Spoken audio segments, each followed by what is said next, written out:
영화를 볼까? 본척할까? 여러분의 영화를 해부해드립니다.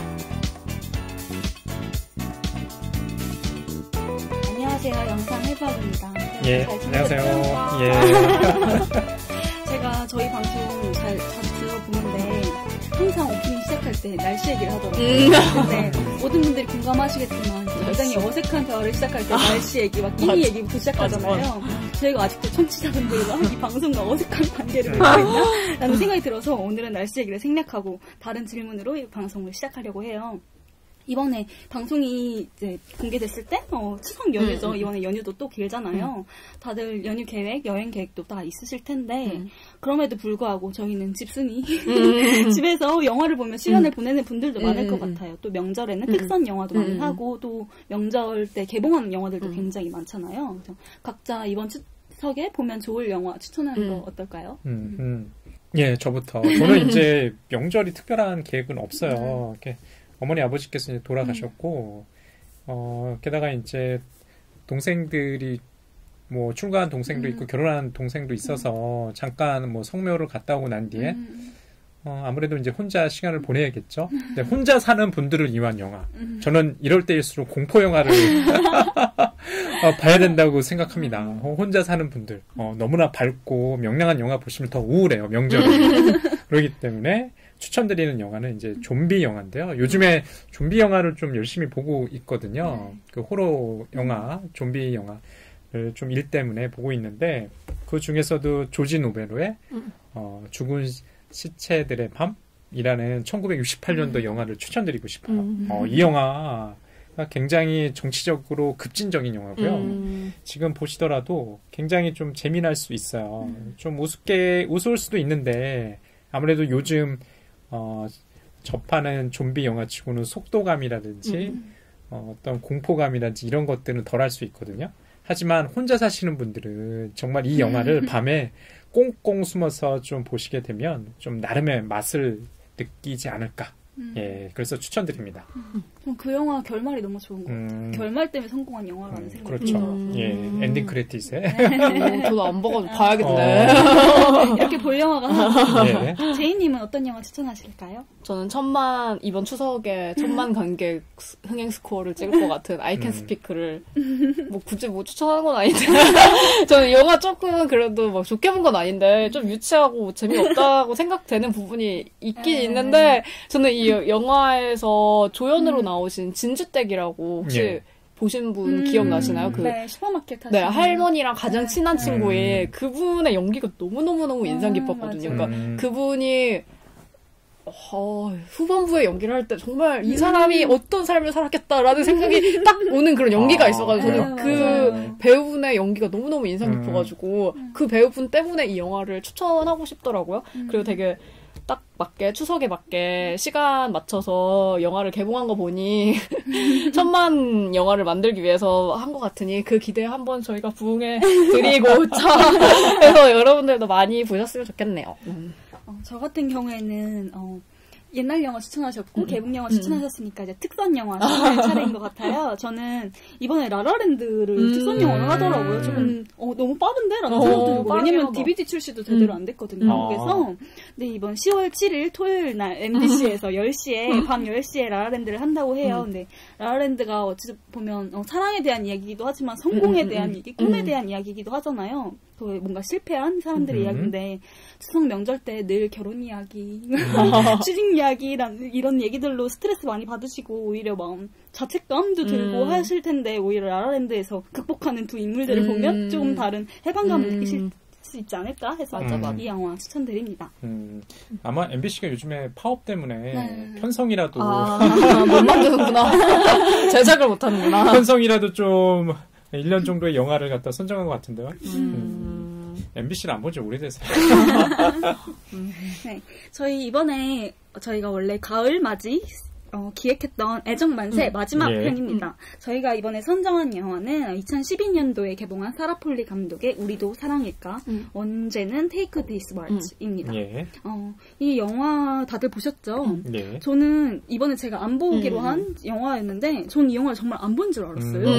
이 영화에 대해서 이미지 찾아보고 스티커도 찾아보고 예고편도 봤는데 이 영화가 익숙하긴 하지만 안 봤구나 라고 생각했거든요. 그냥 TV에 나오는 영화 프로그램에서 봤구나 라고 생각을 했는데 이 영화에 대한 그래도 기본 정보는 알아야 되니까 찾아보다가 이 영화의 명장면으로 꼽히는 그 360도 패닝하는 몬타주 샷을 인터넷에 있더라고요. 그래서 그걸 봤는데 갑자기 생각나는 거예요. 제가 이 영화를 봤고 이 영화를 좋아했던 거예요. 근데 이렇게 새까맣게 잊어버렸다니 라는 생각이 들더라고요. 그래서 이 영화가 지금 이렇게 얘기해보는 게 오히려 진짜 제가 좋아했지만 잊혀졌던 영화에 조각을 맞출 수 있는 기회인 것 같아서 다행이다. 날 사연을 잘 받았다는 생각이 들고 저희가 기존에 했던 애정만세 컨셉의 기획의 영화들이 다 동양권의 영화였잖아요. 그래서 이번엔 서구권 영화를 하는 게 어떨까 해서 우리도 사랑일까를 선정하게 되었습니다.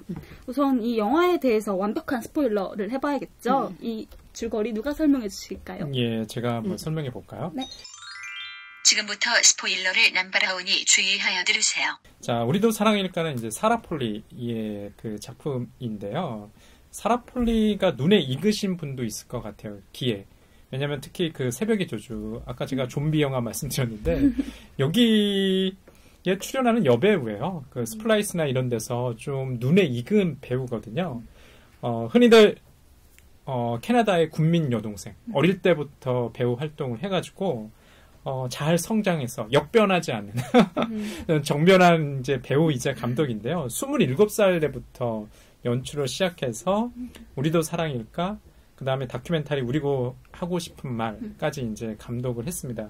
자, 이 영화 줄거리를 간략하게 얘기해 보자면 이 영화는 정말 사랑의 생로병사를 잘 보여주는 영화입니다. 아까도 우리 여름님께서 이 영화 굉장히 많은 스틸컷이 인터넷상에서 특히 마지막 무렵에 나오는 360도 그 파노라마 같은 패닝 장면이 정말 유명하거든요.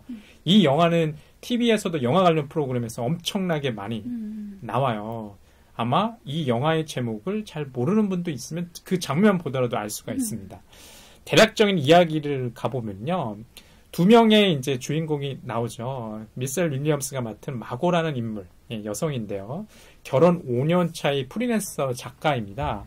마고는 굉장히 유머스러하고 자신과 궁합이 잘 맞는 지금 요리사 남편인 누와 함께 살고 있습니다. 행복한 이제 결혼 생활을 하고 있는데요. 아무 문제가 없어요. 진짜 정말 행복한 부부이고 가족인데 어느 날 작가인 이제 마고가 그 여행을 가게 되죠. 취재차 여행을 가게 되는데 그 출장길에서 데니얼이라는 그 남자를 우연히 알게 돼요.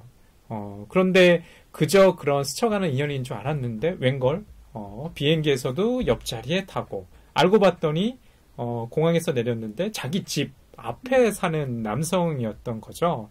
데니얼은 굉장히 어떻게 보면은 보헤미안적인 그 남성인데요. 주로 여행 인력거 그런 걸로 이제 경제 활동을 하고 있어요. 자, 그런데 처음에는 데니얼이 호감을 가졌기 때문에 마고한테 대시를 하죠. 하지만 마고가 자신은 유부녀이고 결혼했다는 것을 알리게 됩니다. 하지만 점점 데니얼뿐만 아니라 마고도 데니얼을 향한 마음이 점점 커져가는 게 이제 문제죠. 남편 사이에서 전혀 문제가 없어 보였는데 루 사이에서 그런 권태기가 점점 시간이 길어질수록 마음이 이제 흔들리게 됩니다. 결국에는 여러 가지 이제 갈등 끝에 마고는 누와 남편과의 결혼 생활을 갖다 접고요. 데니얼과 다시 새 출발하기로 이제 결심을 하죠. 자, 그런데 이 영화의 가장 큰 백미, 자, 마고는요, 다시 사랑의 권태에 부딪히게 됩니다. 자, 그래서 어떻게 결말이 날까요? 예, 이 영화의 이제 대략적인 이야기, 줄거리는 요 정도인 것 같아요. 예. 이렇게 사랑의 권태로움에 대해서 이야기하는 것 자체가 오히려 전 가장 큰 사랑에 대해 이야기를 하고 있는 것 같아요. 오히려 사랑에 빠졌을 때의 그 감정이 아니라 그 권태로움 자체가 사랑의 가장 큰 특성이 아닐까라는 생각이 들더라고요. 그리고 제가 생각했을 때 이 영화가 검색을 하거나 인터넷에 찾아보면 이동진이 만점을 준다. 약간 그래요? 네, 이렇게 많이 홍보가 되고 인터넷에 많이 돌아다니더라고요. 그 정도로 연출이 되게 촘촘하게 되어 있는 작품이구나라는 생각이 들었어요. 그리고 제가 계속 인상 깊었다고 한 장면이 그 360도 패닝 장면이잖아요.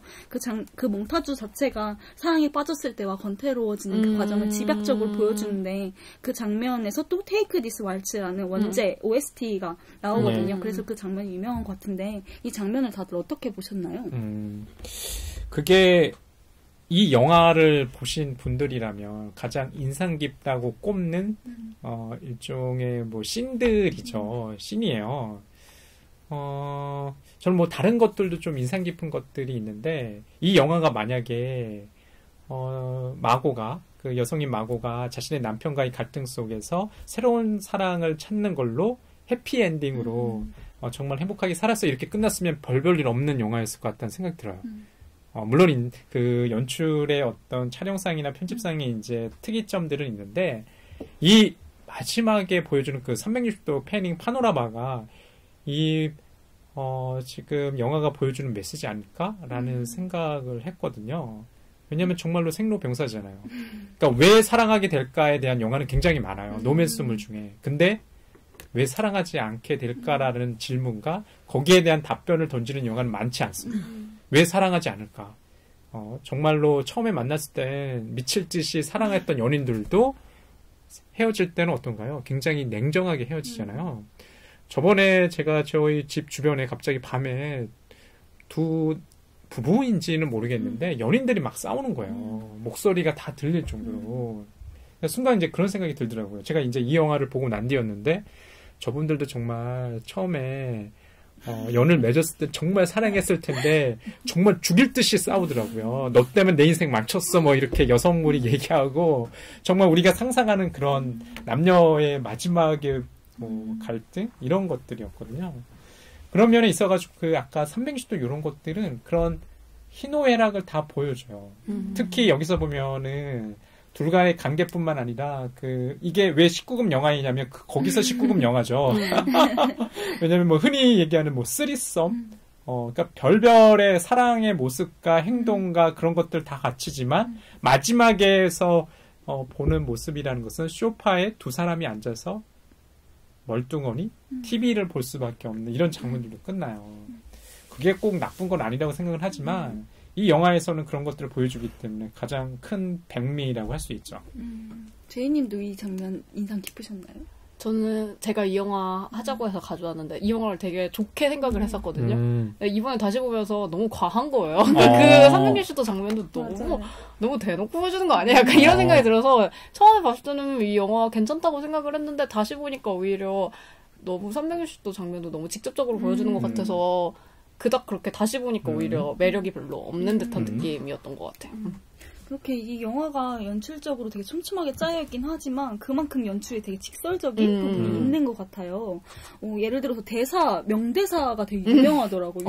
유튜브에 이 영화만 쳐도 명대사라고 해서 정리가 약간 돼 있어요. 근데 이 장면이 이게 저작권이 걸려있으니까 그냥 스틸샷에 이렇게 자막으로 이렇게 대사를 입혀가지고 이렇게 넘어가면서 그런 장면도 있고 아예 그 장면 자체를 잘라내서 이렇게 명대사 이렇게 리스트가 아예 이렇게 쭉 리스트가 뽑혀져 나오더라고요. 이것처럼 되게 대사라든지 연출이라든지 직접적으로 사랑의 권태로움에 대해서 계속 이야기하고 있는 것 같은데 저는 영화를 본 지 오래돼서 기억이 안 나서 기억에 남는 그런 직설적인 연출과 대사가 있다면 무엇이 있을지 말씀해 주세요. 뭐 가장 유명한 대사는 이런 거 아닌가요? 새 것도 헛것 뗀다. 그러니까 너무 지금의 권태를 갖다가 뭐 자책하거나 벗어나려고 하지 말고 충실히 이제 그 시간을 즐기라는 얘기인데, 그러니까 수영장 샤워씬이 그 장면 같아요.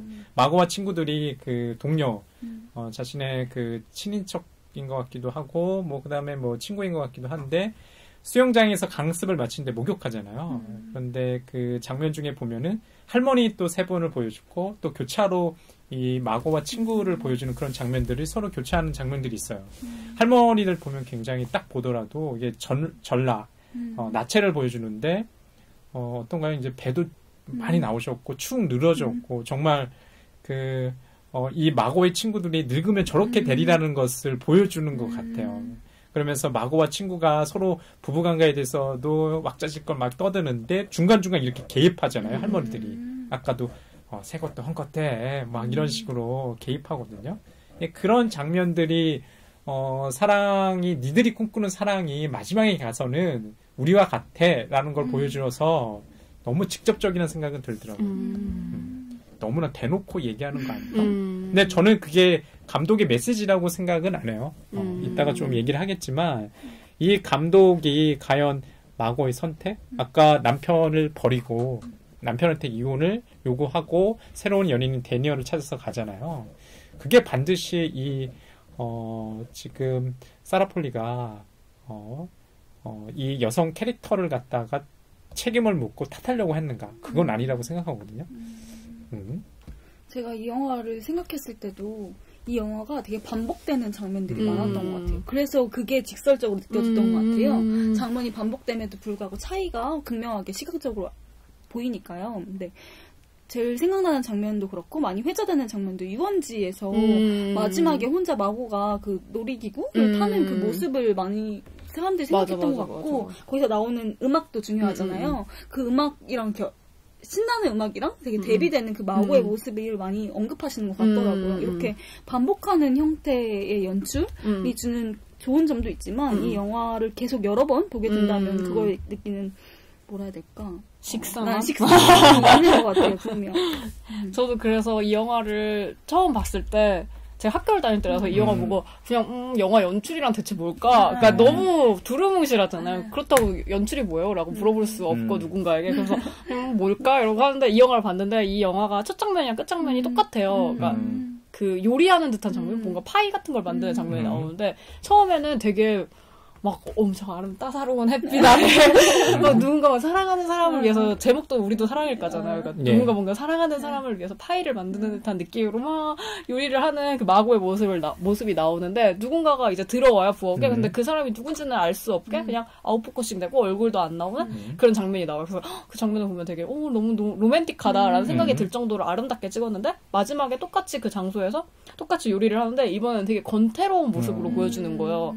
그러니까 이 사람이 요리를 하고 결국에 들어오는 거는 바람났던 데니엘이었던 그분과 다시 들어와가지고 그 사람을 위해서 파이를 만들어준 것처럼 보여주는데 처음과 다르게 되게 권태롭고 요리 사랑하는 사람을 위한 요리? 모르겠는데 약간 이런 느낌으로 그게 되게 극명하게 차이가 나니까 뭔가 이게 영화 연출이라는 게 바로 이런 거구나라는 깨달음이 있어가지고 저는 그것 때문에 이 영화가 되게 인상 깊었는데 지금 다시 보니까 이런 반복이 너무 많고 너무 직설적인 거예요. 그 아까 여름님이 말씀하신 그 장면 같은 경우에도 막 음악 나올 때는 막 행복해 보이는데 갑자기 막 딱 꺼지고 그리고 그 다음에 또 갔을 땐 혼자 가서 이렇게 음악 그러니까 그런 게 너무 반복이 되고 아까 세미님이 말씀하신 그런 것도 너무 직설적이고 그래서 감독님이 되게 공부를 열심히 한 거는 맞는데 근데 약간 영화가 빈틈이 있었으면 더 매력 있지 않았을까? 라는 생각이 드는 것도 있는 것 같아요. 왜 우리 평론가 이동진 씨는 만점을 줬을까? 나 안 맞추시네, 그거. 근데 저도 그때 당시에 이 영화가 개봉했을 때는 저도 이 영화를 되게 좋아했으니까 동진 씨도 영화를 한 번밖에 안 본 거니까요. 저와 마찬가지로. 이게 그런 것들이 좀 있는 것 같아요. 이 영화가 사라폴리가 배우로서도 어느 정도의 그 두각을 나타냈고 감독으로서도 괜찮은 평가를 받는 감독이거든요. 그러니까 양자를 잘 하기 힘들잖아요. 저희가 지난주에 자비의 논란 얘기한 것처럼 배우이자 감독이자 이 두 역할을 하기 힘들거든요. 물론 사라폴리가 이 영화에서는 배우로 직접 출연을 안 하지만 이 영화가 지금 반복되는 것들, 아까 뭐 스크램블러, 그 유원지에서의 굉장히 유명한 노래죠. 그 버글스의 비디오 킬 더 라디오 스타. 아마 한국에 사시는 이제 분들 아니면 청취자 여러분들도 익숙해요. 딱 들어보면 비디오 킬 더 라디오 스타 이렇게 계속 흘러나오잖아요. 그러면서 그 노래도 직설적이야. 맞아. 일종의 그 지나가는 곳에 대한 TV 때문에 라디오가 죽었다. 그러니까 새로운 연인이 과거 여인을 갖다가 이제 제압하고 뭐 가져올 거야. 뭐 이런 식으로도 이제 들려요. 그래서 이제 그 장면들에 보면은 마고와 데니얼이 서로가 눈빛을 맞추면서 흔들거리잖아요. 그 노래가 나오면서. 그다음에 여기 네온 사인이라고 얘기해야 되나요? 여기 뭐 조명들이 반짝반짝대면서 그러다가 갑자기 이렇게 암전이 됐다가 이제 불이 들어오는 장면. 마치 이 둘의 사랑도 야 너희들의 새로운 시작하는 사랑도 마지막에 가서는 어떤 이 사랑의 현실이나 뭐 이런 것들을 알게 될 거야라는 것을 보여주는 것 같아서 불편한 것기도 해요. 너무나 그런 것들을 직접적으로 얘기해 주는 것 같아서. 근데 그럼에도 저는 그 장면도 좋았거든요. 마지막에 또 나와요. 스크램블러 유원지에서 마고가 혼자 타고 있죠. 굉장히 표정이 어둡고 굳어 있는데 다시 음악이 나오고 몸이 흔들거리니까 살포시 웃음 짓는 장면들이 나와요.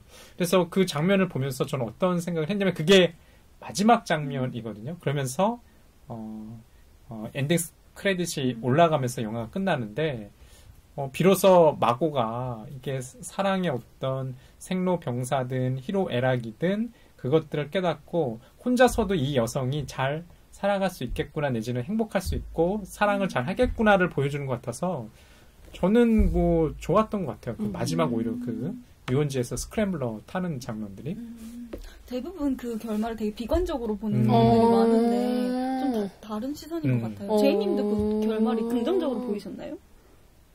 저는 그냥 이 영화가 왜 많은 사람들이 좋아하는 이유를 알겠는 게 그냥 어차피 사랑은 다 똑같네? 라는 그런 어떻게 보면 비관적인 결말이라고 저는 생각을 했거든요. 그렇기 때문에 그냥 현재에 있는 거에 충실하자라는 생각을 했기 때문에 저는 오히려 그 장면이 비관적이라고 해야 되나? 좀 우울하다고 평가하는 관객들이 많죠. 한 가지로 정의 내릴 수 없는? 그러니까 어차피 사랑은 다 그런 건데 뭐 약간 이런 느낌으로 끝나는 듯한 느낌이라서 비관적이라던가 해피엔딩이라고 뭔가 치부하기는 조금 애매한 것 같아요. 저한테는. 아까도 그 조명 얘기하셨잖아요. 우리 제이님께서 이 조명이 지금 뭐 간접 조명, 뭐 빛, 잡을 수 없는 것을 잡으려고 하는 파랑새를 잡으려 하는 것 같은 뭐 사랑이라는 뭐 형상이 있다면, 사랑이라는 이념이 있다면 그런 사랑을 갖다가 생각하는 모습들이 다 다른 것 같아요. 이 이야기 속에 등장하는 그 여성 마고가 과연 나쁜 인물인가? 라는 생각을 하거든요. 저는 좀 반대되거든요. 이 여성이 어떤 선택을 하든, 마찬가지로 그 남편인 루가 어떤 선택을 하든, 그거는 각자의 몫이니까. 게다가 이 마고가 다시 돌아가려는 그런 제스처를 보이기도 하잖아요, 영화 속에서. 왜냐면, 데니얼과 살아봤더니 별거 없어. 그런데, 루한테 손짓을 내미는데, 루는 단호하게 거절하죠. 굉장히 힘든 시간이었고, 어려운 시기를 보냈기 때문에 너를 받아들일 수 없어. 물론 이제 이 영화 속에서 루가 성공하잖아요. 드디어 닭고기로 치킨으로 성공해요. 요리사 셰프로 나오는데 책도 내고 굉장히 유명한 인물이 돼서 그런 것도 한몫했겠지만 그렇다고 해서 마고가 뭐 데니얼과 불행했을까? 그렇게 말하고 싶지는 않아요. 저는. 예.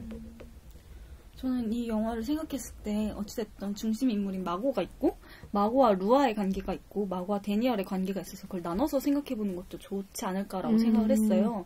분명히 뭐 마고와 데니얼의 사랑이 이 이야기를 계속 추동시키기는 하지만 루와 마고의 관계를 생각해보는 것도 재밌을 것 같다라는 생각을 했거든요. 저는 특히 그 남편 루가 닭고기 요리 전문사인가? 아무튼 예, 그러잖아요. 그게 되게 특이한 거예요. 그게 오히려 작가 늘 무언가 새롭게 만들어내는 새로운 재료로 무언가를 만들어내는 마고랑 전혀 다르게 같은 재료로 다른 걸 만들어내는 그러니까 권태로움을 스스로가 극복할 수 있는 그런 성격 자질이 있는 인물로 나온다라는 생각을 했거든요. 그래서 되게 끈기 있는 루의 사랑과 마고의 사랑의 방식이 다른 게 아닐까라는 생각이 들어가지고 마고와 루에 대해서 이야기해보는 것도 재밌을 것 같아요. 아까 빈 얘기하셨는데 예. 저희 방송하기 전에 제가 얘기했던 거랑 헷갈리신 것 같은데 아직 빈 얘기 안 했습니다. 저는 그 영화 보면서 이 영화 내에서 빛이 되게 중요하다고 저는 생각을 했거든요. 근데 저는 이 영화 보면서 되게 특이한 게 아까 제가 말한 첫 장면도 그렇고 형태를 알아볼 수 없는 듯한 느낌? 아웃포커싱이라던가 아니면 뭐 얼굴이 안 보여준다가 이런 장면이 되게 많은데 그런 거를 보면 약간 이 영화를 보면 약간 마고는 그런 구체적인 형태를 원하는 것 같다는 생각을 많이 했어요. 그러니까 그런 걸 찾고 그걸 추구하고 그거를 충족시켜주는 게 데니얼이라는 루크 커비라는 배우가 연기한 그분이 그걸 해줄 수 있다고 자기는 생각을 하는데 실상 그게 아닌 거잖아요. 그러니까 그런 뭔가 형태를 추구하지만 결국에는 사랑이 형상임을 깨닫는 영화? 그래서 이 배우가 형상과 형태 사이에서 이렇게 딜레마를 겪는 영화라고 생각을 들었거든요. 그래서 형상이라는 뜻을 제가 잘 정확하게 생각이 안 나가지고 그러니까 좀 어렴풋이 생각나서 뜻을 찾아보니까 마음과 감각에 떠오른 대상의 모습이라고 하더라고요. 근데 형태는 그에 반해 약간 보여지는 모습? 그러니까 조금 눈에 잡히고 약간 손에 잡히는 약간 이런 거를 원하는 걸 형태라고 하는데 이 사람이 제가 보기에는 마고가 이 사랑이란 뭘까 했을 때 이 형상인가 형태일까 이런 거를 오고 가면서 마고의 남편인 루와 새로운 남자인 데니얼과 이 사이에서 이거 사랑에 대한 정의를 내리기 위한 이런 거를 찾아가는 것 같다는 생각이 들어가지고 아까 말씀드린 빛 같은 경우에도 이 사람이 루한테 사랑을 하자고 약간 꿈쩍댈 때, 막 다가갈 때, 바깥에서 빛이 엄청 세게 나와요. 그러니까 직접 조명이 아니라 간접 조명으로 빛이 너무 세게 나오니까 이 직접 조명하면 얼굴이 안 보이잖아요. 근데 간접 조명을 하니까 이 윤곽선이 이렇게 드러나는 장면들이 되게 많거든요. 약간 그렇게 뭔가 형태를 이 사람이 추구하는데 결국에는 남편이 그렇게 꿈쩍대봤자 아무것도 안 해주고 막 오히려 막 바쁘다고 핑계로 막 피하고 이러니까 이 사람이 되게 회의감을 느껴가지고 방에 자기 방에 이렇게 앉아있는데 갑자기 정체 모를 빛이 창밖으로 이렇게 다가오는 거예요. 근데 그때 빛이 엄청 세게 짱 하는데 오히려 빛이 너무 세니까 앞이 보이지 않을 정도로 약간 그런 장면이 나와요. 그래서 저는 그게 약간 되게 직접적으로 이 감독이 어떻게 보면 이 간접 조명과 직접 조명을 이용해가지고 어떤 이 사람의 사랑에 대한 형태와 형상에 대한 뭔가 이 사람이 어쩔 수 없는 이 딜레마를 보여주는 게 아닐까라는 생각이 드는데 근데 이것도 너무 직접적이라서 근데 좀 지금 듣고 보니까 굉장히 그 연출, 촬영과 편집상에서 신경을 굉장히 많이 쓴 것 같아요. 어떤 의도나 감독의 그런 생각들이 보이거든요. 그러니까 저는 결론부터 얘기하자면 사랑에 어떤 보편적인 사랑은 없다고 생각해요. 특히 남녀 간의 사랑. 예전 일본 애니메이션 제목도 있다시피 그 남자 그 여자 사정이거든요. 저는 항상 이제 그렇게 생각하거든요. 그 두 남녀 사이에 어떤 일이 벌어졌고 어떤 감정이 생겼고 어떻게 그런 것들이 흘러갔는지는 그 둘 사이만 안다고 생각해요.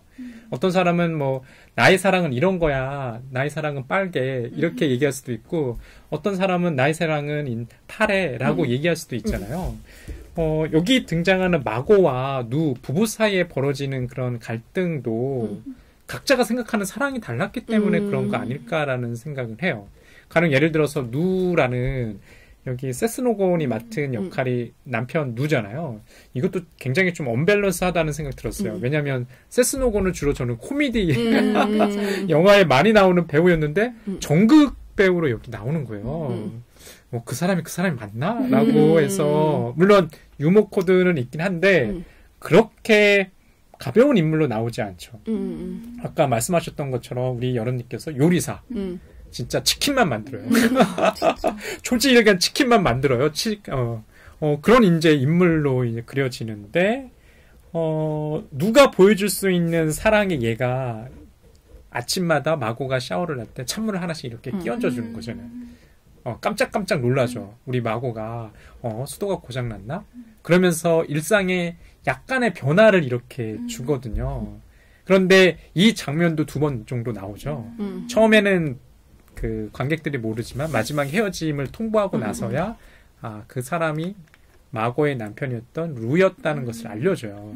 이것도 2번 정도 나오고 아까 뭐 스크램블러 타는 것도 2번 나오고 여러 이렇게 2번씩 나오는 장면들이 많은데 그 장면에서 루가 보여줄 수 있는 사랑은 그 정도였던 것 같다는 생각이 들어요.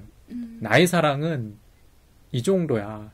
근데 좀 그건 잘못된 사랑 아닐까? 저는 그렇게 생각했어요. 그 장면을 보고. 근데 왜 거기서 자기가 그렇게 말하잖아. 나는 이거를 계속 장기적인 장난으로 생각을 했다고. 그래서 너가 맨날 고쳐달라고 말을 할 거 아니야. 그때 내가 짜잔 장난이었지 라고 이런 장기적인 장난을 자기는 생각했다 해가지고 저는 오히려 그게 더 불쌍한 거예요. 그러니까 왜냐면 자기는 먼 미래까지 생각을 했는데 나는 장기적인 것까지 생각했는데 마고는 아니었던 거잖아.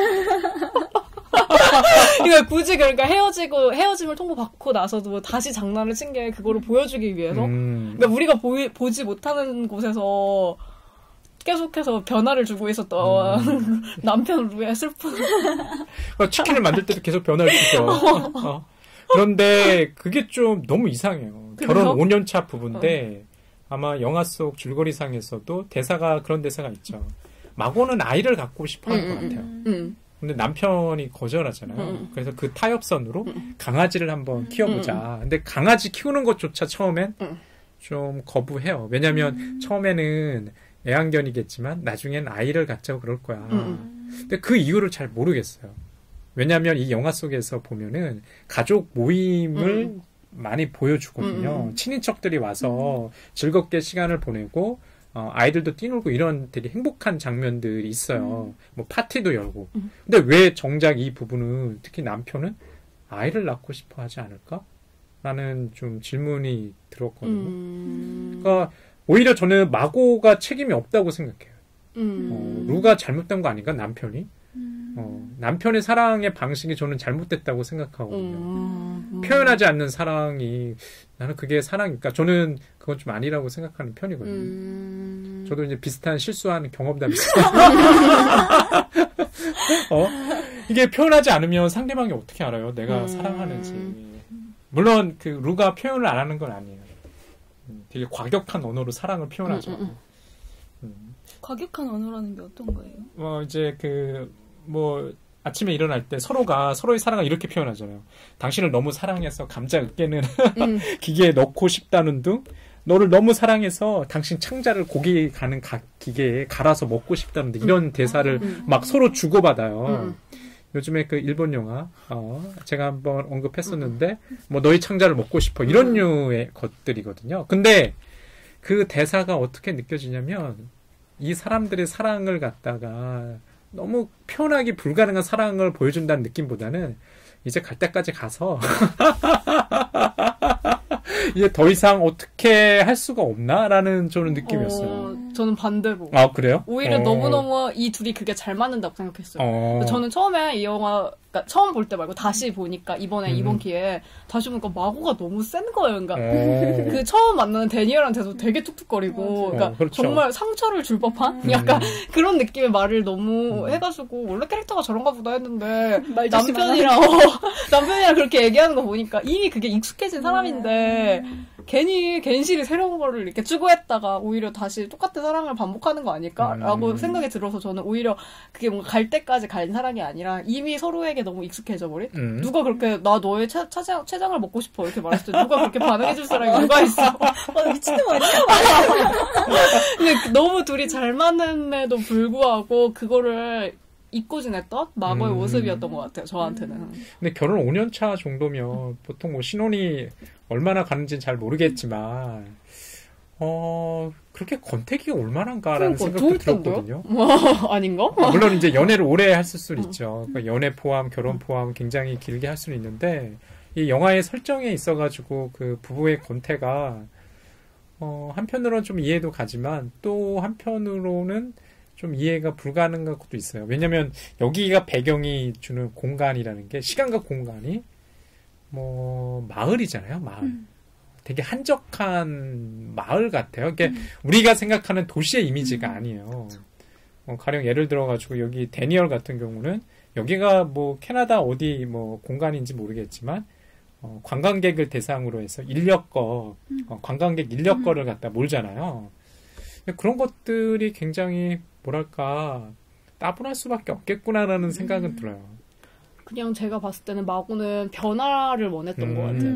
그러니까 왜냐면 앞집사는 데니얼을 여태까지 몰랐다가 이번 기회에 알게 된 거잖아요. 그러니까 얼마나 세상에 관심이 없고 얼마나 권태롭게 살았으면, 그러니까 뭔가 사랑에 대한 권태가 아니라 그냥 자기 삶에 대한 권태로움을 느끼고 있는 와중에 데니얼이 진짜 어떻게 눈에 이렇게 우연히 만나가지고 이렇게 된 거지. 뭔가 사랑에 대한 권태로움이라고 착각을 했던 것 같다는 생각이 많이 드는 것 같아요, 저는. 그런 것 같아요. 아까 얘기하셨던 것처럼 여기 등장하는 여자 주인공 마고는 프리랜서 작가이기 때문에 여행 작가예요. 여행을 왔다 갔다 하잖아요. 그에 비해 항상 돌아올 곳이 있어요. 룰은 항상 그 장소 그 자리에 있는 거죠. 그러니까 그런 것들도 굉장히 대비되는 것 같아요. 이 영화 속에서 보면. 마고는 도대체 무엇에 권태를 느꼈단 말인가. 이렇게 좋은 남편을 두고 한편으로는 그 남성 캐릭터 남편의 입장에서 이 영화를 보면 어떨까라는 생각도 들어요. 마고가 너무 많은 걸 요구하는 거 아닌가? 라는 생각도 좀 한편으로 갑자기 드네요. 저도 이 영화를 기억하면 루의 입장에서 봤던 것 같아요. 저는 이 데니얼이 너무너무 싫었어요. 아, 진짜? 쟤를 왜 사랑하는 거야? 막 약간 전혀 이해가 가지 않았던 느낌이 강한 것 같아요. 같은 여성인데도 불구하고 마고의 감정이입이 잘 안 됐던 것 같아요, 저는. 근데 약간 우리나라에서 그 연애 문화에서 환승 되게 신기하는 문화 있잖아요. 그게 저한테 이렇게 내재돼 있어서 그런지 왜 저래? 약간 책임을 밀고 싶어하는. 여기서 보면 이 영화 보신 분들이 굉장히 마지막 장면에서 마고가 쓸쓸해 보인다고 이렇게 생각하는 관객, 청취자 여러분들이라면 마고가 책임이 있다고 생각하는 관객이 많을 거예요.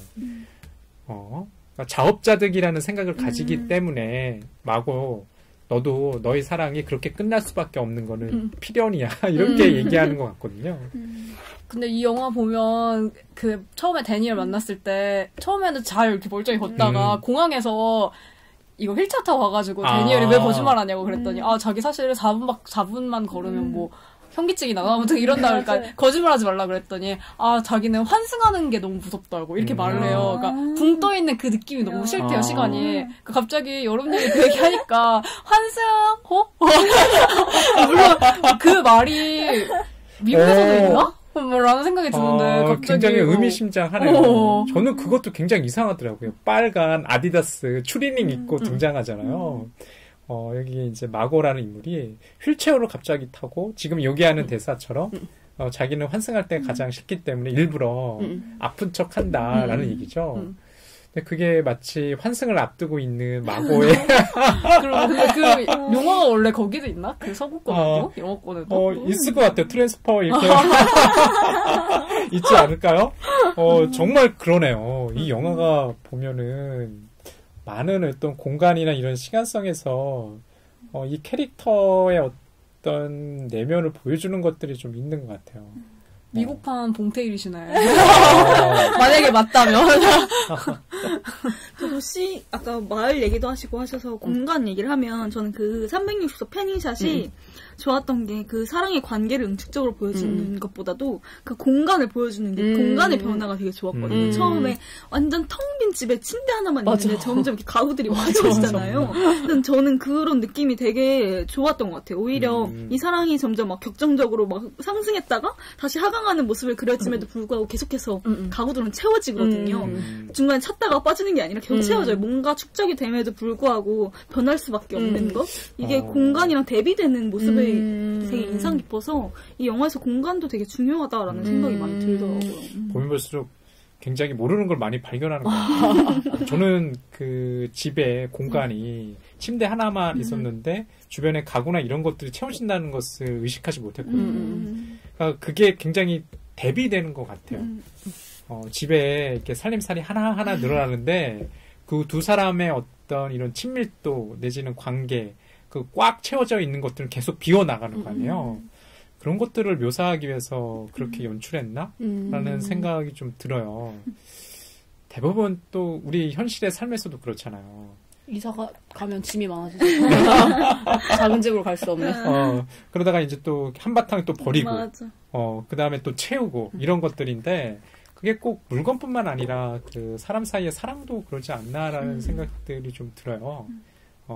그게 적절하게 채우고 버리고 이런 것들이 필요하죠. 왜냐하면 그런 것들이 없으면 또 지루해지고 인간이라는 게 굉장히 욕망의 동물이라는 거 항상 저는 그런 생각들이 하거든요.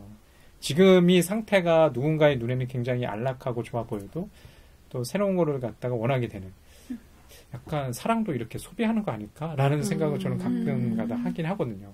제가 성격이 그런지 모르는데 새로움에 대한 어떤 저는 그래서 거기 이사 간 데가 도시 같았어요 뭔가. 왜냐면 좀 창문 밖이 고층인 느낌이 나가지고, 그러니까 스튜디오 느낌이 나가지고. 맞아요. 스튜디오 그쵸? 느낌이에요. 그래가지고 저는 이 사람이 드디어 도시로 갔구나 라는 생각이 들었는데 그러니까 변화를 정말 원하는 그런 마고의 모습이라고 저는 생각을 했던 것 같아요. 저도 이 영화 얘기를 계속 듣다 보니까 사랑에 대한 권태로움은 아닌 것 같다라는 생각이 더 드네요. 그리고 주변 인물들만 봐도 그냥 주변 제 친구들이나 지인들만 봐도 권태기가 오는 시점이 다 다르잖아요. 그게 일상이든 애정이든 다 다르니까 꼭 결혼 5년 차에서 온 마고의 권태기, 사랑에 대한 권태기는 아닌 것 같고 뭔가 변화를 추구했던 인물의 상황인 것 같아요. 근데 오히려 같은 자리에서 계속 닭고기 요리만 하던 누가 정말 극심한 변화를 겪게 되는 거잖아요. 나중에 성공을 하게 되고 그래서 약간 변화를 추구하는 다른 방법을 보여주는 것 같다라는 생각도 드는 것 같네요. 이제 루아 마고의 관계에 대해서 얘기를 해봤으니까 이제 루아 데니얼의 관계에 대해서도 얘기를 해봐야 될 것 같아요. 근데 데니얼과 루의 만남 씬 전 정말 기억이 안 나거든요. 오히려 영화 후반부만 거의 다 기억이 나고 데니얼이 왜 루에게 관심을 갖게 되었는지 아니면 그리고 마고는 처음에 몰랐잖아요. 자기 앞집에 살고 있는지. 근데 데니얼은 알고 있었는지 저는 이런 정보가 전혀 기억이 나지 않아서 둘의 관계가 어떻게 시작되었고 또 주목해야 될 장면이 뭐가 있을지 얘기를 좀 들어보고 싶어요. 원래 먼저 알고 있었는데 어떻게 알게 됐는지는 구체적으로 나오지 않아요. 근데 나중에 루랑 마고랑 결혼 기념일이 있어가지고 둘이 같이 먹으러 이렇게 가기로 하는데 그 데니얼이 인력거 끌고 다니잖아요. 근데 인력거 끌고 가다가 너 어디가? 이렇게 물어봐요 마고한테. 근데 마고가 나 남편 만나러 가. 남편이 랑 오늘 기념일이야 이렇게 말을 하니까 그러냐 그러면서 그렇게 얘기하고 있는 와중에 오는 거예요. 그래서 근데 이미 그때 말을 해요. 이 사람 앞집에 사는 사람인 거 나 알고 있다고 이런 식으로 말하면서 그냥 막 그러냐 그러면서 근데 흔쾌히 데니얼이 둘이 기념일이니까 우리 너네 내 인력거에 탈래? 이렇게 해가지고 싫다고 해요 마고는. 근데 루는 너무 재밌겠다고 너무 타고 싶어 이러면서 둘이 타는 거예요. 근데 저는 그 장면이 되게 인상 깊었던 게 약간 이 배우 세스로원이라는 배우 되게 매력있고 되게 잘생겼다고 저는 생각을 하는데 그 사람에 비해서 약간 데니얼을 연기한 루크 커비씨는 약간 좀 슬림하고 약간 근육이 약간 붙어있거든요. 그래서 타고 이렇게 가는데 옆에 천진난만하게 막 좋아하는 루가 있고 앞에 그 남자가 인력거를 끌고 가는데 그 근육이 울끈불끈하는 그 모습을 마고의 시선으로 보여주는 거예요. 그러고 나서 이제 식당에 레스토랑에 가서 앉아서 대화를 하는데 기념일이잖아. 되게 분위기 좋은 음식점에 와가지고 얘기를 나누면 좋은데 그냥 마고가 그냥 대화가 없으니까 오늘 하루 어땠어? 이렇게 물어보니까 루가 그런 거를 왜 물어보지 싶으니까 우리 맨날 같이 지내는데 그런 걸 못 알아 물어봐 이러면서 약간 다툼은 아닌데 약간 서로 기분이 언짢을 법한 약간 그런 대화를 나누거든요. 그러니까 뭔가 그게 둘이 만났다는 것 자체가 되게 큰 계기로 작용하는 것 같다는 생각이 많이 들어요. 그것도 좀 마고의 감정이 변하는 순간인 것 같아요. 드디어 결심을 하지 않았나? 라는 생각도 들고 마고와 그 데니얼 사이의 관계는 이렇게 분명한 어떤 언어로 전달되지는 않는 것 같아요. 주로 제스처. 왜냐하면 마고가 처음에는 거절하잖아요. 자신은 결혼을 한 사람이기 때문에 너의 마음을 받아들일 수는 없다. 하지만 계속 그 남편인 루가 어떤 자신의 공허함을 채워주지 못하니까 데니얼한테 계속 끌리는 거죠. 특히 그 수영장에서의 그 장면들이 인상적이었던 것 같아요. 두 사람이 우연히 밤에 수영장에서 만나서 마치 수영 선수처럼 싱크로나이징 하듯이 그 제스처로서 서로의 사랑을 갖다가 내지는 그 궁합을 갖다 맞춰본다는 느낌들이 있었어요. 아니면은 그 카페에서 서로의 감정을 확인하는데 뭐 키스를 하지 않고 나는 너한테 어떻게 키스를 할 거라는 것을 언어로 전달해 주잖아요. 그게 남편과 사이에서 나오는 그 대사, 언어랑 또 다른 좀 대조점이 있는 언어 같아요. 저는 반대로 생각했어요. 그 둘의 관계는 제스처는 없고 말이라는 어떤 이상이라고 해야 되나? 그러니까 내가 상상하는 그런 꿈꾸는 약간 그런 사랑? 그런 거를 보여주는 생각을 한 게 아까 말씀하신 장면처럼 카페에서 그런 장면을 나 너라고 키스하고 싶어 이렇게 말하면서 말로 마치 폰섹스 하는 것처럼 말로 관계를 맺거든요. 근데 그런 것도 되게 멋있다고 스스로 생각하면서 마고가 되게 막 분위기가 되게 좋거든요. 근데 나중에 결국에는 수영장에 가가지고 이렇게 말없이 가요. 말없이 둘이 마치 약속한 듯이 그때가 마고가 남편이랑 좀 언성 높게 그러니까 스킨십을 하려고 시도를 했는데 실패를 해가지고 거절해가지고 얘가 상처를 너무 많이 받아가지고 자기 수영장 좀 갔다 올게 하고 나가요. 근데 따로 약속도 안 했는데 나와요. 걔 데니얼이. 그런데 같이 가는데 뭐 직접 마치 일행인 것처럼 가는 게 아니라 뒤따라서 이렇게 데니얼이 따라와가지고 같이 이렇게 가는데 한 말 한마디 없이 가가지고 싱크로나이즈처럼 이렇게 하다가 그러다가 직접적으로 제스처를 취해요, 데니얼이. 근데 오히려 그랬을 때 놀라가지고 마고가 도망을 가거든요. 그래서 저는 오히려 반대로 생각했었어요. 그러니까 뭔가 이 사람이 너무 이상 속에 있는 사랑을 데니얼과 꿈꾸니까 오히려 그것 때문에 물론 그건 아니겠지만 그 두려움 때문에 이 상상과 이 현실. 자기의 그게 깨져버릴까봐 일부러 막 도망가는 듯한 느낌? 그러니까 예를 들어서 막 그런 거야. 내가 마음속으로 이 사람이 너무 좋은데 이 사람을 왠지 알면 더 실망할 것 같은 느낌이잖아요. 약간 그런 느낌인 것 같다는 생각이 들었었던 것 같아요, 저는. 그렇게 보면은 이 마고라는 여성이 꿈꾸는 사랑이 판타지 같아요.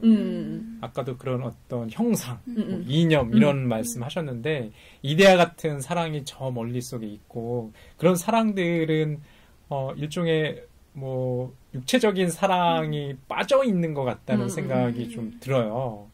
그러면 정말로 마고가 꿈꾸던 사랑이 그런 남녀간의 뭐 아까 마지막 장면에서 뭐 쓰리썸 같은 진짜 별별 장면들도 나오긴 하는데 이런 섹스가 아니라 다정한 말 한마디 내지는 그런 뭐 손짓 아니면 몸짓 아니었을까라는 생각을 좀 갖거든요. 마고가 꿈꾸던 사랑 그런 거 아니었을까요? 근데 오히려 이제 그런 꿈들이 있었는데 남편이 좀 응해주지 않았다는 생각을 저는 계속해요. 근데 그게 별건 아닌데 사실 아까 포옹이나 이런 거 할 때 아침에 침대에서 좀 귀찮다는 식으로 거절하는 것들이 기억이 남거든요. 그냥 그때 한번 안아줬으면 아마 달라지지 않았을까? 둘 사이의 관계가? 이런 생각도 들고 아까 말드렸던 것처럼 아이가 있었으면 어땠을까라는 생각도 좀 들어요. 이 관계를 갖다가 더 돈독하게 하는 여러 가지 방법들이 있는데 평생 연애만 하고 사는 게 좋은 사람들도 있고 아이가 있어서 더 좋은 사람들도 있을 것 같거든요. 그런 얘기 많이 하잖아요. 아이가 없으면 얘기할 게 없다 부부 사이에. 꼭 그런 건 아닐 것 같긴 한데 그런 것도 좀 있는 것 같아요. 근데 저는 영화를 본 지 오래돼서 기억이 잘 안 나는데 누가 아이를 원하지 않는 게 약간 그런 거 있잖아요. 막 아이가 나와 와이프 사이에 끼어드는 게 싫어. 약간 이런 사람도 있지 않나요? 아이를 낳고 싶지 않고 둘만의 시간을 보내고 싶어. 저는 약간 그렇게 이해했던 것 같아요. 루의 사랑 방식을. 그게 물론 권태로울 수도 있고 막 귀찮아하기도 하지만 마고를 그게 루의 사랑 방식이 아닐까? 그래서 저는 거기서 비롯되는 차이가 문제의 원인이었다고 약간 저는 그렇게 생각했던 것 같거든요. 그러긴 표현을 너무 안 하는데. 오히려 그런 거 아닐까 싶어요. 거기서 등장하는 가족들, 친인척들은 남편 루의 가족들이에요. 루의 가족들은 굉장히 아이들도 있고 법석법석하죠. 굉장히 시끄럽고 그래요. 애들 막 뛰어다니고 그런 모습을 보면서 지금 여자 주인공인 마고는 그런 가족의 모습을 상상하지 않았을까라는 생각이 들거든요. 제 주변에도 결혼을 거의 오래 전에 거의 10년 이상 됐는데 아이가 없는 커플들이 있어요. 그러니까 처음부터 아이를 낳지 않기로 결심을 한 그런 커플이죠. 물론 뭐 다른 커플도 있겠지만 근데 본인들이 만족하고 본인들이 그 여가 활동 많이 하거든요. 여행도 많이 다니고 한쪽은 이제 교사이고 그래서 방학 때마다 세계 여행 다녀요. 그리고 굉장히 그 삶에 대해서 만족해하는 것 같고 저는 그건 선택의 문제라고 생각해요. 예. 저는 둘 사이에 끼는 거에 무서운 것보다 성공하고 싶어서 누가 진짜요? 그런 것도 좀 있는 것 그렇게 같아요. 생각했어요. 저는. 너무 막장 드라마 같은데. 그런가? 왜냐면 아직 과정에 있으니까 그 치킨 요리사가 되는. 너무 귀여워. 저는 그래서 그렇게 생각했었어요. 왜냐면 사이에 끼는 게 두렵기에는 너무 표현을 안 하니까 누가. 그리고 저는 아까 제이님이 말씀하신 거 들으면서 생각난 건데 그 처음에 마고가 루와 스킨십을 이렇게 요구를 하는데 루가 이렇게 거절하고 상처받고 수영장에 가잖아요. 그리고 나서 데니얼이 스킨십을 시도하는데 마고가 그땐 피하게 되는 게 약간 데니얼의 모습에서 자기를 봤을 것 같은 느낌이. 자신이 사랑을 구걸하는 그런 심리를 데니얼을 통해서 그럴 수도 있겠다. 거울 이미지처럼 그걸 보게 된 거죠. 그래서 그곳에서 느끼는 되게 자기 자신에 대한 슬픔, 뭐 그런 자괴감. 네, 그런 게 오히려 데니얼을 통해서 느낀 게 아닐까라는 생각도 드네요. 그 얘기 들으니까 이것 때문에 그 생각을 한 건 아닌데 그 수영장 가는 길에 같이 버스 타고 이동을 하는데 창문 밖을 봐요. 근데 창문 밖에 배경이 보이는 게 아니라 비치는 그 데니얼의 모습이 보였거든요. 마치 그게 거울 보는 듯한. 근데 반면에 남편 루와 이런 창밖에 있을 때는 되게 선명하게 창밖에 있는 남편 루의 모습이 딱딱딱 보이거든요. 약간 그것 때문에 그런 건가? 그러니까 너무 어떻게 보면 표현 방식이 다른 루와 다니엘에 대한 차이를 그렇게 창문을 통해서 보여주는 건가 싶기도 하네요. 어쩌면 저는 그런 생각도 들었어요. 두 분 얘기하시는 거 보니까 그 마고라는 여성과 새로운 연인인 데니얼이 굉장히 비슷한 사람 아닌가라는 생각도 좀 들거든요. 그에 비해 기존의 그 루라는 남편은 오히려 좀 굉장히 다른 사람 같아요. 그런 면에서 비슷한 사람끼리 또 처음에는 끌리지 않았나라는 생각들도 하거든요. 그래서 이 영화에서 보면은 뭐 중심인물이 뭐 마고라는 이제 여성이긴 하지만 마고와 남편인 루, 그다음에 새로운 연인인 데니얼, 이 세 명의 어떤 삼각관계가 중심축이거든요. 근데 그 영화를 이끌어가는 어떤 힘들이 이 세 명의 어떤 관계의 긴장에서 발생을 하긴 하는데 결국엔 이게 여성 감독이 만들어서 그런가, 여성인 마고가 선택한다는데 저는 좀 강조점을 두고 싶어요. 본인이 선택하잖아요. 어떤 환경이나 남편이나 연인, 새로운 남자에 대한 어떤 손 내밀어서 반응이라기보다는 주체적인 선택이라서 저는 오히려 그런 것들을 좀 강조해야 되지 않을까라고 생각합니다. 보통 사랑하는 상대에 적합한 그런 얘기를 할 때 나랑 정말 비슷한 사람 아니면 나랑 정말 정반대 사람 약간 이렇게 나뉘잖아요. 그런 나뉘는 게 루랑 데니얼을 이렇게 딱 나눠서 나오고 또 거기에 주체로 여성이 선택하는 것 같네요. 그래서 이 영화가 결국엔 사랑에 대한 권태로움에 대해서 이야기하는 것 같기도 하지만 그 사랑 그 자체에 대해서 사랑의 시작에 대해서도 이야기를 하고 있는 것 같아서 좀 다양한 층의 이야기들이 있을 것 같다라는 생각이 드네요.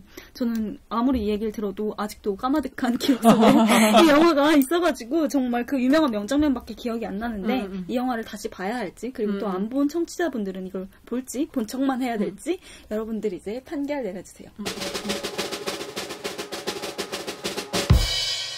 저는 보라고 추천하고 싶네요. 그래도 이 영화가 그냥 정밀하게 만들어졌기 때문에 그냥 한번 볼만하네.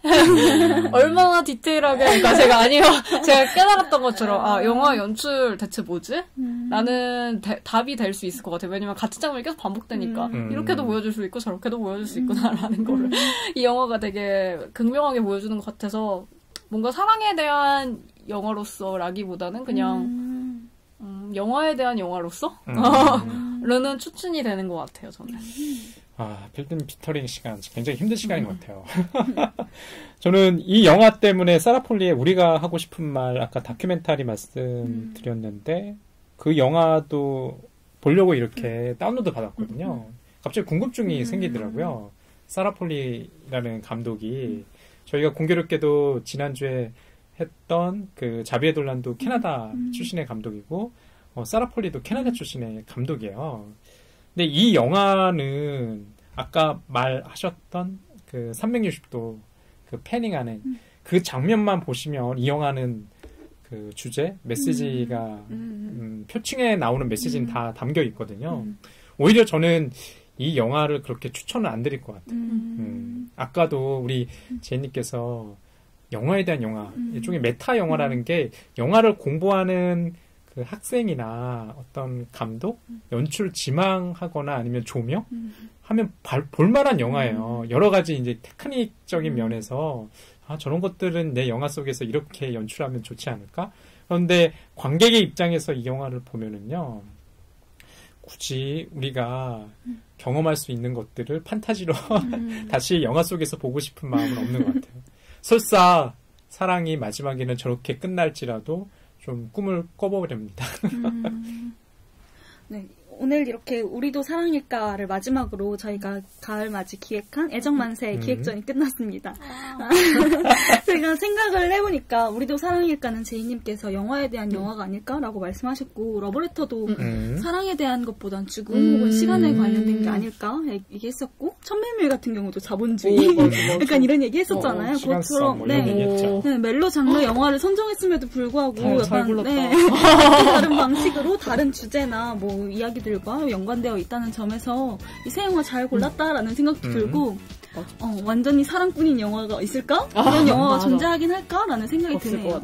영화든 그냥 평소 저희가 지내는 삶, 일상이라도 다 이것저것 이해관계가 얽혀 있으니까요. 그래도 이렇게 척박한 애정이 없는 세상에서 저희는 애정만세를 외치며 방송 마치도록 하겠습니다. 감사합니다. 예, 고맙습니다.